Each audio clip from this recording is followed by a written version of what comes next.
ہے کہ جب حضور مسجد نبوی سے باہر نکلتے ہیں تو آگے حضرت عمر و ابو بکر رضی اللہ تعالی عنہما کھڑے ہیں، چہرے کے اوپر عجیب اداسی ہے۔ کہا عمر ابو بکر اس وقت کیوں کھڑے ہو؟ عرض کی حضور بھوک نے گھر میں ٹکنے نہیں دیا، ہم نے چاہا حضور کا چہرہ دیکھ لیں تو کچھ پیاس بجھ جائے، کچھ بھوک مٹ جائے۔ حضور نے فرمایا میرا حال بھی یہی ہے، جس چیز نے تجھے گھروں سے نکالا ہے وہی چیز مجھے گھر سے نکال لائی ہے۔ چلتے ہوئے حضرت ابو ایوب انصاری کے گھر کے قریب سے گزرے،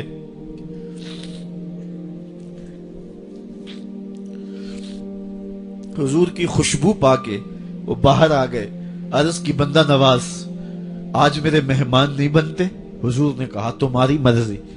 گھر لے گئے، چٹائی بچھائی، حضور کو بٹھایا، گھر والوں کو بکری کا بچہ ذبح کر کے دیا، کہا جلدی جلدی کھانا تیار کرو، میرے آقا کو بھوک لگی ہوگی۔ یہ کہہ کے واپس آئے، حضور کے پاس بیٹھے، نظر چہرے پہ پڑی تو گھبرا گئے۔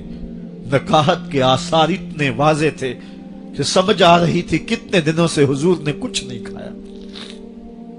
اٹھ کے باغ میں چلے گئے، کھجوروں کا خوشہ توڑا، حضور کے سامنے رکھا، کہا بندہ نواز جب تک کھانا تیار نہیں ہوتا یہ کھجوریں تناول فرمائیں۔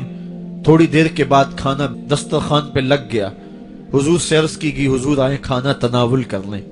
حضور نے دسترخوان پر تشریف فرما ہو کر کے حضور نے کپڑا اٹھایا تو حضور نے جب دیکھا کہ کھانا ہے تو حضور نے ایک روٹی لی اور چند بوٹیاں اٹھائیں اور ایک خادم کو بلا کر کے کہا جاؤ ہمارے گھر دے آؤ، میری بیٹی فاطمہ کتنے دنوں سے بھوکی۔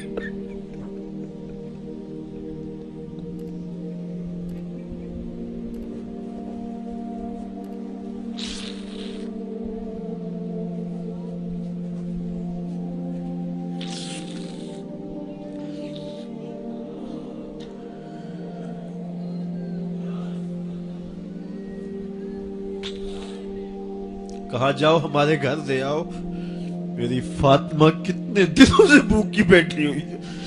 مال کے کونین ہیں گو پاس کچھ رکھتے نہیں، دو جہاں کی نعمتیں ہیں ان کے خالی ہاتھ میں۔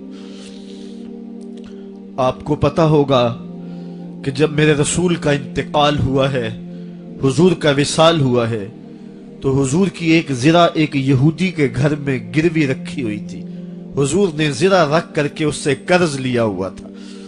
یہ اسلام کی غربت کی کہانی ہے، اور پھر اللہ نے اسلام کو امارت کے رنگ بھی دیے۔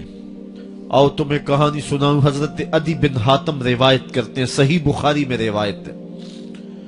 یہ حاتم تائی کے بیٹے ہیں، کہتے ہیں میں حضور کی خدمت میں حاضر ہوا، ایک شخص آیا کہنے لگا حضور غربت نے میرا برا حال کر دیا ہے، اور اس نے شکایت کی غربت کی، پسماندگی کی اور اپنی معاشی بدحالی کی۔ پھر ایک شخص آیا کہنے لگا حضور میرے پاس دولت تو ہے لیکن میں نے جس منزل پہ جانا ہے راستہ پر خطر ہے، تو میرے لیے کیا حکم ہے کہ میں کیسے راستہ طے کروں؟ تو یہ دو لوگوں نے یہ باتیں کی تو حضرت عدی کہتے ہیں کہ حضور نے روئے سخن میری جانب موڑا اور میری جانب مخاطب ہو کے کہا عدی تو نے ہیرا دیکھا ہے؟ عدی کہتے ہیں میں نے عرض کی حضور دیکھا نہیں، سنا ہے، ہیرا یہ شہر ہے عراق کا۔ تو حضور نے فرمایا عدی تو نے ہیرا دیکھا ہے؟ میں نے کہا نہیں حضور دیکھا نہیں، اس کا تذکرہ سنا ہے۔ فرمایا عدی اگر اللہ تجھے زندگی کی مہلت دے تو ہیرا سے ایک خاتون چلے گی، تو اپنی آنکھوں سے دیکھے گا اور مکے تک پہنچے گی اور اللہ کے گھر کعبہ کا طواف کرے گی، اور اس کو ہیرا سے لے کر کے مکے تک اللہ کے علاوہ کسی کا ڈر نہیں ہوگا۔ کہتے ہیں کہ میں نے دل میں کہا کہ پھر بنو طے کے ڈاکو مر گئے ہوں گے جنہوں نے عرب کے اوپر روب ڈال رکھا ہے، تو وہ تو پھر ختم ہو گئے ہوں گے۔ کہتے ہیں میں ابھی سوچ ہی رہا تھا کہ حضور نے مزید میری حیرت میں اضافہ کرتے ہوئے کہا عدی اگر تجھے اللہ نے زندگی کی مہلت دی تو تو دیکھے گا کہ کسرا کے خزانے تیری جھولی میں ہوں گے۔ تو اس دور کی سپر طاقت تھی۔ میں نے کہا حضور کسرا بن ہرمز حضور نے فرمایا ہاں کسرا بن ہرمز. کہتے ہیں کہ حضور نے پھر فرمایا دی اگر تو زندگی پائی تو تو وہ دن بھی دیکھے گا کہ ایک شخص زکوٰۃ کی رقم لے کر کے، زکوٰۃ کی چاندی لے کر کے، زکوٰۃ کا سونا لے کر کے نکلے گا اور اس کو کوئی زکوٰۃ کا مستحق ہی نہیں ملے گا.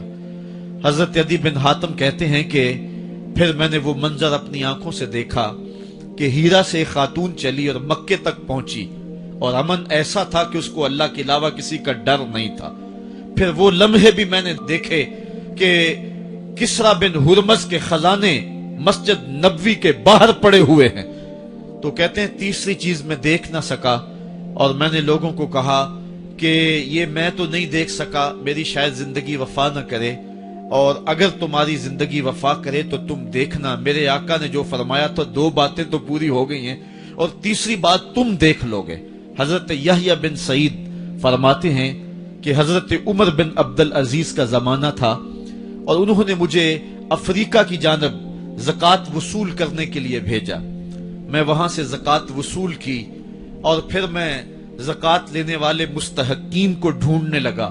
تو کہتے مجھے کوئی مستحق نہ ملا. پھر میں غلام پکڑتا اور اس کے پیسے دے کے اس کو آزاد کرواتا چلا جاتا.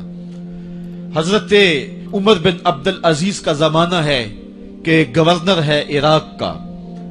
وہ حضرت عمر بن عبدالعزیز کو لکھتا ہے کہ اتنی رقم ہے، اس کا کیا کرنا ہے؟ تو عمر بن عبدالعزیز کہتے ہیں رقم لے کے یہاں نہ آنا، وہاں عراق کے لوگوں میں بانٹ دو، جو زکوٰۃ کے مستحق ہیں ان کو تقسیم کر دو. تو گورنر لکھتا ہے جو مستحق ہے ان کو دے دی، اب کوئی مستحق نہیں رہا تو میں کیا کروں؟ تو حضرت عمر بن عبدالعزیز کہتے ہیں جو مقروض ہیں ان کا قرض اتار دو. تو کہتے ہیں کہ ہاں قرض بھی میں نے اتار دیا ہے، رقم پھر بھی بچ رہی ہے، کیا کروں؟ تو حضرت عمر بن عبدالعزیز نے پھر لکھا جو شخص شادی کرنا چاہتے ہیں ان کا حق مہر ادا کر دو. میں نے کہا کہ وہ بھی کر دیا ہے، رقم پھر بھی بچ گئی، اب کیا کروں؟ تو حضرت عمر بن عبدالعزیز نے مجھے لکھا کہ جو غیر مسلم ہیں جنہوں نے ٹیکس دیا ہوا ہے، جتنا ٹیکس دیا ہے اس سے دگنے پیسے ان کو قرضے میں دے دو اور ان کو کہو جاؤ اس کا کاروبار کرو، کھیتی باڑی کرو، اور ساتھ انہیں یہ بھی کہہ دینا قرض کی فکر نہ کرنا اور زیادہ اس میں پریشان نہ ہونا، جب دے سکو گے دے دینا. یہ دور بھی پھر اسلام نے دیکھا اور یہ گھڑیاں بھی دیکھی جب چیتھڑے پہنے ہوئے تھے، جب پیود لگے لباس پہنے تھے، جب پیٹ میں ڈالنے کے لقمہ بھی نہیں تھا. اللہ کا دین اس وقت بھی غالب تھا، اور جب گلیوں کے اندر ریشم بکھرا ہوا ہوتا تھا کوئی اٹھانے والا نہیں تھا، دین اس وقت بھی غالب تھا. دین کا غالب ہونا یا نہ ہونا اس کا تعلق جو ہے وہ مال و دولت سے نہیں ہے. اقبال کہتا ہے کہ زوال بندہ مومن کا بے زری سے نہیں، مومن کا زوال بے زری سے نہیں ہے بلکہ اس کا سبب کوئی اور ہے. وہ سبب ڈھونڈنا ہے کہ ہم دنیا میں رسوا ہو کے کیوں رہ گئے، ہم زمانے کے سامنے تماشا کیوں بن کے رہ گئے. آج نبی کی امت پوری کائنات میں رسوا ہو کے کیوں رہ گئی. آج ہمارا تماشا دیکھا جا رہا ہے، آج بھوکے کتوں کو ہماری بیٹی اور بہنوں کے اوپر چھوڑا جا رہا ہے اور اس کا تماشا دیکھا جا رہا ہے. کیا ہم نے یہ دن بھی دیکھنے تھے؟ ہم نے سراغ لگانا ہے. دولت کی قلت اور کثرت یہ ثانوی چیزیں ہیں. ہم نے تاریخ میں دیکھا ہے ہم کبھی مالی طور پہ کمزور تھے، رسوا نہیں ہوئے ہیں. مال زیادہ ہو گیا، رسوا نہیں ہوئے ہیں. رسوائی کے سبب کوئی اور ہیں. آئیے تمہیں کہاں